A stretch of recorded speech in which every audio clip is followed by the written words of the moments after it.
Setelah dievaluasi, diambil kesimpulan bahwa dana pemerintah di perbankan akan dikembalikan lagi.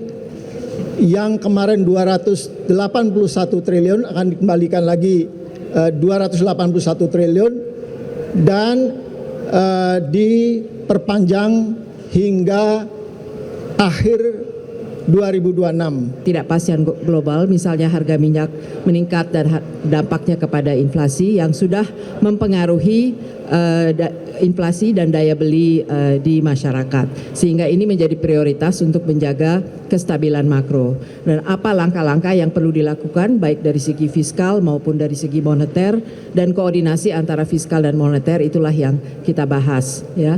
Dan kedua mungkin juga yang disepakati, keadaan ekonomi Indonesia sebetulnya secara fundamental cukup baik, namun kita memang menghadapi pelemahan rupiah yang lebih daripada peers kita. Berarti kita juga harus mewaspadai bagaimana menjaga isu confidence dan trust, ya. Dan itu tidak tentu terlepas dari kaitannya dengan kebijakan-kebijakan yang akan diambil oleh masing-masing lembaga yang bertanggung jawab secara teknis untuk melakukan hal itu.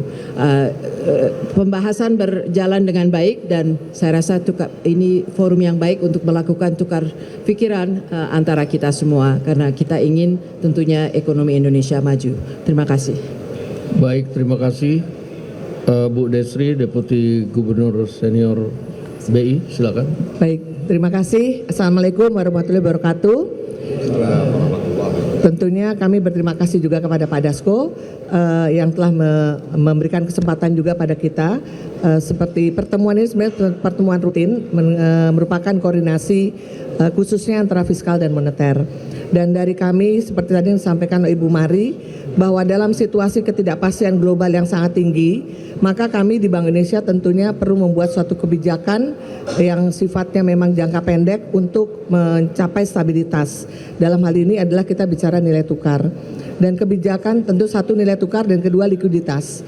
Nah, untuk nilai tukar mungkin dari teman-teman media juga sudah aware bahwa dalam 1 bulan terakhir ini kami memang sudah menaikkan BI rate kami sebesar 100 basis point, sehingga sekarang berada di posisi 5,75%. Dan yang terjadi kemudian adalah repricing atau penyesuaian harga, baik itu untuk instrumen yang diterbitkan oleh Bank Indonesia ataupun oleh pemerintah, yaitu SRBI dan SBN, di mana dalam satu bulan di bulan Juni ini telah terjadi inflow yang cukup signifikan, sehingga secara year to date dari Januari hingga akhir Juni tanggal 26 yang lalu, inflow yang masuk untuk di portfolio SBN dan SRBI kita itu sudah mencapai sekitar 9 miliar US dollar. Jadi itu pertama, tentunya confidence dari offshore yang tentu juga akan tercermin dari confidence di masyarakat kita di Indonesia. Yang kedua, untuk likuiditas, tentunya Bank Indonesia juga akan terus menjaga likuiditas di pasar dengan berbagai instrumen yang kami miliki. Sebagai contoh untuk likuiditas di operasi moneter kami, kalau kita lihat di akhir bulan Mei, ekspansi yang kami lakukan sekitar 600 triliun, maka di akhir bulan Juni ini kami sudah melakukan ekspansi hingga 1.000 triliun. Khusus itu untuk menjaga likuiditas agar tidak terjadi gejolak harga di pasar uang dan pasar falas kita. Demikian mungkin yang kami bisa sampaikan. Terima kasih, Pak. Terima kasih Bu Desri.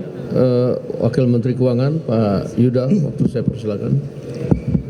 Bismillahirrahmanirrahim. Assalamualaikum warahmatullahi wabarakatuh.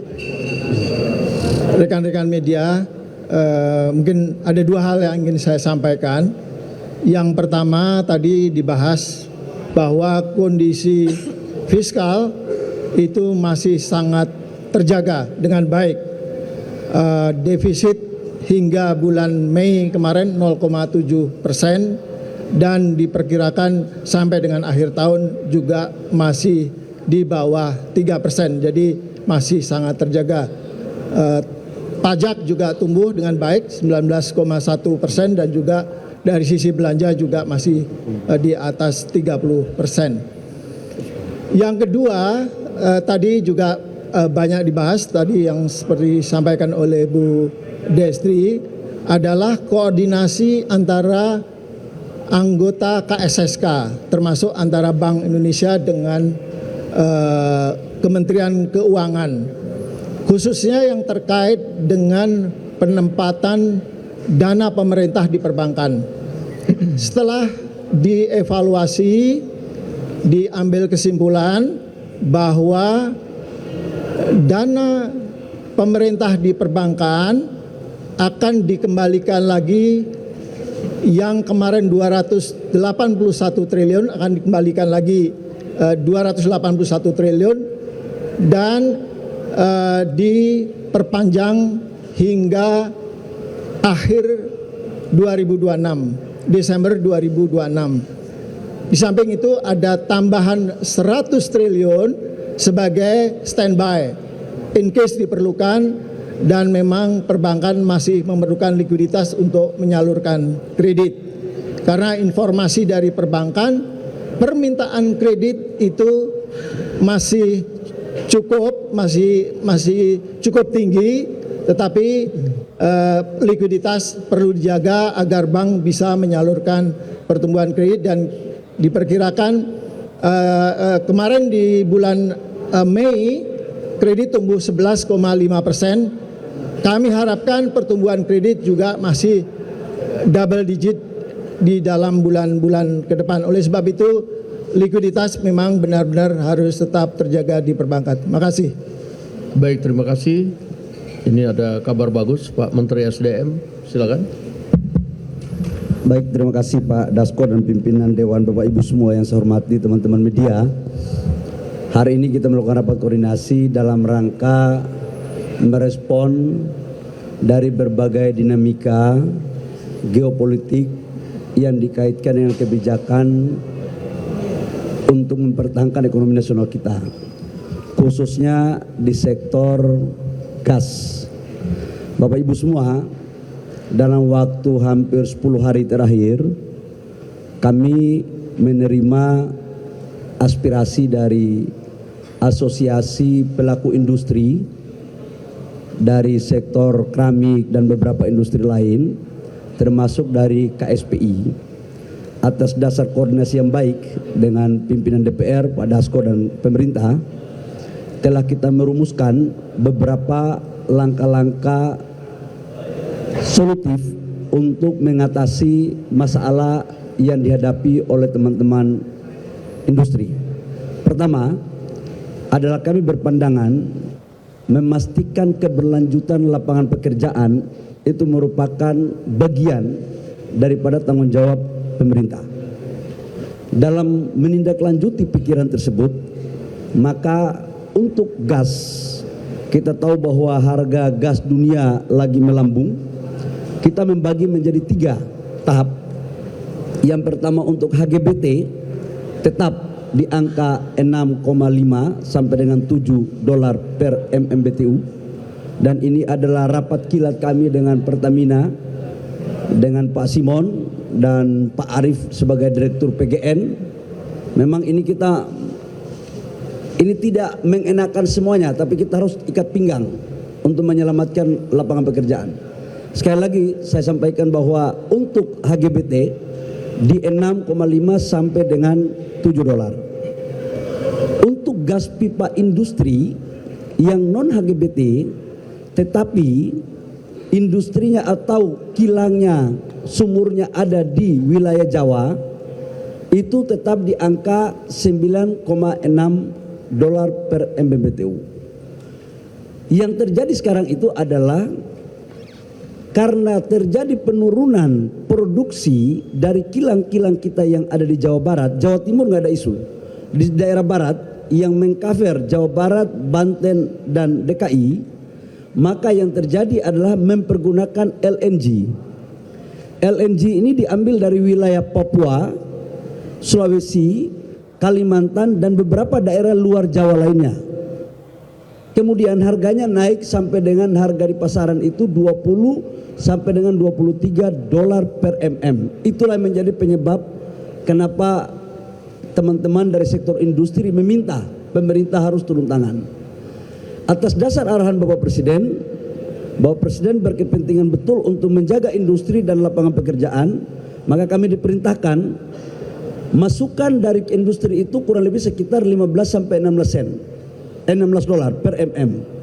Tapi setelah kita menghitung dan kami sudah laporkan kepada Presiden, diturunkan menjadi 13 dolar per mm. Jadi dari 20 sampai 23 dolar per mm sekarang diturunkan menjadi 13. Teman-teman semua, kenapa ini terjadi? Karena memang untuk LNG kenapa harganya tinggi?